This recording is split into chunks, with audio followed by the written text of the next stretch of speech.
I want to share something with you, and I want you to actually take it in.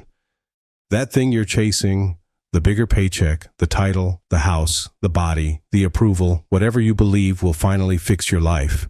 It won't give you what you think it will. My name is William. I'm 77 years old, and I spent most of my life chasing things that never healed the emptiness I was trying to outrun. 50 years, half a century. That's a long time to be running in the wrong direction. So give me a few minutes. What took me decades to understand, I'm going to try to hand to you right now.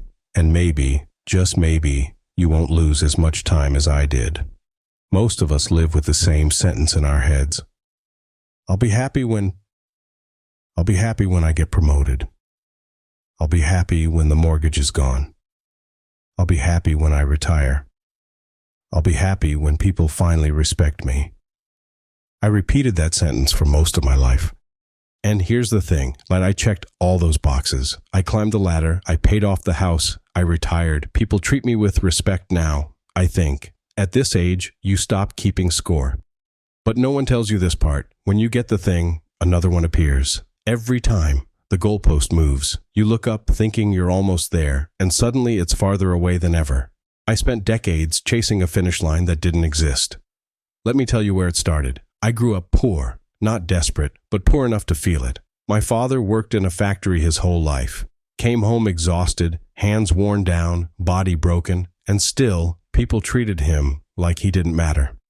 I watched that as a kid, 10, maybe 11 years old, and I made a promise to myself. That won't be me. I'm going to be somebody. So I worked. Hard.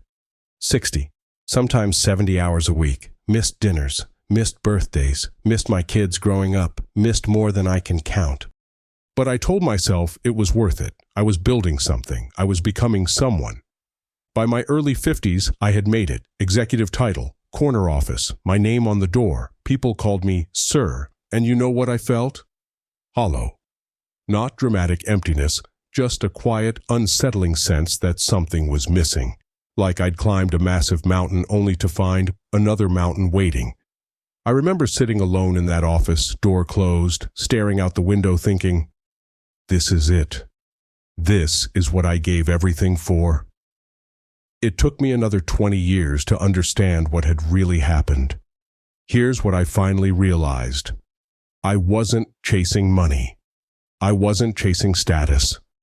I wasn't even chasing respect. I was chasing a feeling. I wanted to feel like I mattered, like I was enough, like I deserved to be here.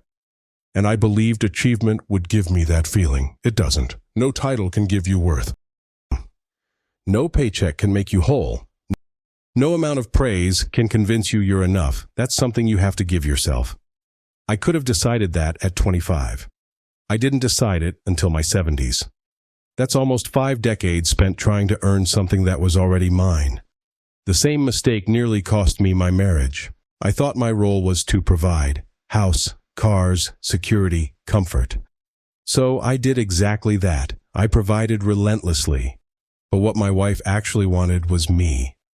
Present, listening, available. And I wasn't. Even when I was home, my mind was somewhere else. Work, pressure, exhaustion. We almost separated in my late 40s. Not because I failed, but because I was absent. She once told me something I'll never forget. I don't need more money. I need you. It took years for that to sink in. There's a huge difference between providing for someone and being present with someone. I learned that the hard way. Now I'm 77. Many of my friends are my age, some older, some already gone, and I've noticed a pattern. The unhappiest ones are still chasing, still comparing, still keeping score. I know an 84-year-old man who's angry his neighbor has a nicer car. At 84, he's miserable. I know another woman who talks endlessly about what she lacks, her health, her money, her relationships. She's been unhappy as long as I've known her, and she always will be because she's waiting for the outside world to change before she allows herself peace. But then there are others. They're different. There's a calm to them, a lightness. They're not trying to prove anything. They're not competing. They're just here. My friend Earl is 86, small apartment, fixed income, health problems, happiest man I know. He wakes up grateful, curious, engaged. He once told me, I spent most of my life trying to be somebody. Now I'm just trying to be present, and it's better. That's the difference. It's not money. It's not health. It's not even circumstances. It's whether you've made peace with yourself. Real freedom isn't wealth. I know wealthy people who are trapped in their own minds. Freedom is when things stop owning you, when criticism doesn't cut so deep, when approval isn't necessary, when you can look at yourself, wrinkles and all, and say, this is me, and I'm okay.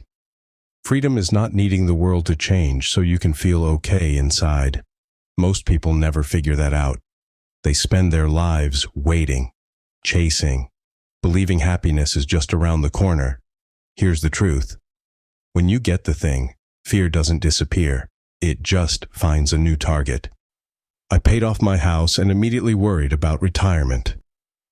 Then healthcare, then the market, then the next what if. Circumstances don't remove fear. Growth does.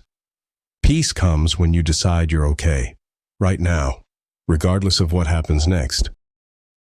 Everything I chased was really about wanting to feel safe, valued, and loved. And I was searching for those feelings in places that can never give them. Those feelings aren't earned, they're accepted. It sounds simple. It's not easy. It took me most of my life to understand it, and I'm still practicing. There is no finish line. Life will always have problems. Something will always be imperfect. Something will always be missing. This moment, right now, is your life, not later, not after the next milestone.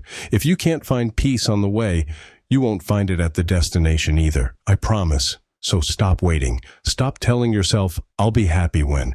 That sentence steals lives. You don't need to become anything else to be enough. You already are. You don't have to prove it. You don't have to earn it. You just have to allow it. I've wasted time chasing the wrong things. But this I know for sure.